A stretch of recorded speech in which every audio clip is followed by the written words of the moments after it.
नमस्कार, मी doctor Reshma Rajbhoi, gynaecologist आणि IVF consultant Satara. आज आपण आपल्या व्हिडिओच्या माध्यमातून जाणून घेणार आहोत विवाहपूर्व वैद्यकीय सल्ला आणि तपासणी खरंच गरजेची आहे का?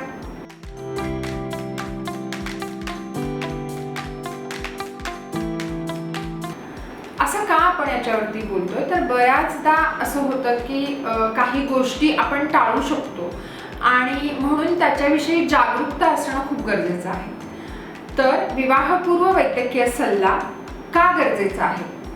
पहिली खूप महत्त्वाची गोष्ट, फॉक्सी म्हणजे federation of obstetric and gynaecology of India च्या मार्गदर्शक तत्वानुसार विवाहपूर्व सल्ला आणि तपासणी गरजेचं आहे।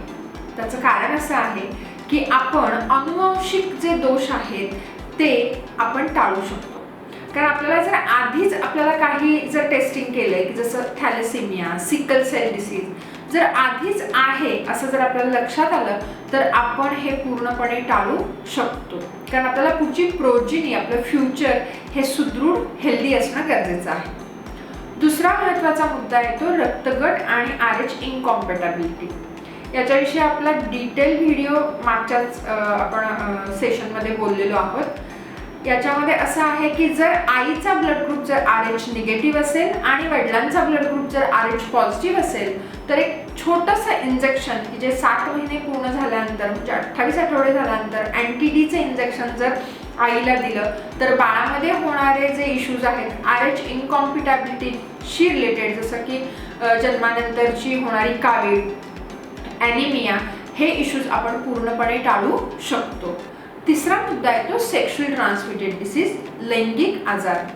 आणि चौथा मुद्दा आहे तो की रुटीन त्यांचं शारीरिक जे काही इश्यूज आहेत ते आपण लवकर शोधणं, त्यांची शारीरिक तपासणी करणं।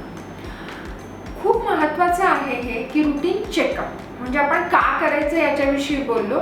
रुटीन चेकअपमध्ये काय इन्क्लूड केलं जातं म्हणजे जेव्हा तुम्ही डॉक्टरांकडे जाता तर तेव्हा ते काय बघणार, तुमचं वजन किती आहे, तुमची उंची किती आहे, उंची आणि वजन ह्या दोन्हीचं कॅल्क्युलेशन करून तुमचा बॉडी मास इंडेक्स किती आहे, तुम्ही ओबेसिटीमध्ये तर येत नाहीत ना, हे आपल्याला आधी कळलं जातं की त्याच्यावरती आपण काम करू शकतो। दुसरा महत्त्वाचा मुद्दा पल्स, BP म्हणजे नाडी किती आहे, ब्लड प्रेशर किती आहे, काही अजून जनरल एक्झामिनेशनमध्ये हार्ट चेकअप किंवा ॲब्डॉमिनचं जेव्हा आपण चेकअप करतो काही रुटीन चेकअपमध्ये काही येत आहे का हे आपण पाहतो। मग येतात तपासण्या।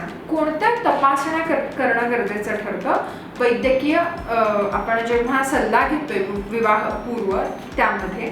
तर पहिली महत्त्वाची टेस्ट ही येते कंप्लीट ब्लड काउंट। याच्यामध्ये HBचं प्रमाण कळतं आणि तसंच दुसरी महत्त्वाची गोष्ट म्हणजे थॅलेसेमिया स्क्रीनिंग होतं। म्हणजे आपल्या कंप्लीट ब्लड काउंटमध्ये आपण ॲनिमिया आहे का किंवा थॅलेसेमियाशी रिलेटेड काही पॅरामीटर्स आहेत का हे बघितलं जातं। HB electrophoresis, thalassaemia, sickle cell disease detect करण्यासाठी।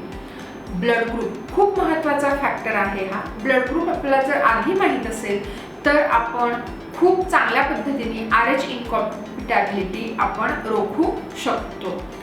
त्याच्यानंतर infective diseases like HIV, HBs antigen, HCV, VDRL ह्या तपासण्या खूप महत्त्वाच्या ठरतात। एशियन कम्युनिटीमध्ये डायबिटीसचं प्रमाण वाढलेलं आहे म्हणून शुगर आणि HbA1c हा तपास करणं रुटीन चेकअपमध्ये आपण इन्क्लूड करणं खूप महत्त्वाचं ठरतं। इम्प्रूव्ह आवर फ्युचर आणि काही गोष्टी ह्या स्मॉल वाटत असतील, छोट्या वाटत असतील, पण त्याचे इम्पॅक्ट्स हे मोठे असतात। कारण जर जेनेटिक इश्यूज काही येणार असतील तर आपण जेनेटिक काउन्सिलिंगद्वारे ते बरे होणारे आहेत किंवा त्याचे काय ऑप्शन्स आहेत हे आपण प्रॉब्लेम समोर येण्यापूर्वीच आपण हाताळू शकणार आहोत। आणि म्हणूनच विवाहपूर्व सल्ला आणि तपासणी ही खूप महत्त्वाची आहे। अगदी आमच्या फॉक्सी म्हणजेच federation of obstetric and gynaecological सोसायटीच्या मार्गदर्शक तत्वानुसार सुद्धा विवाहपूर्व सल्ला आणि तपासणी करणं योग्य ठरतं। अशाच प्रकारचे व्हिडिओ पाहण्यासाठी आमच्या YouTube चॅनेलला सबस्क्राईब करा आणि बेल आयकॉनचं बटन नक्की दाबा। धन्यवाद।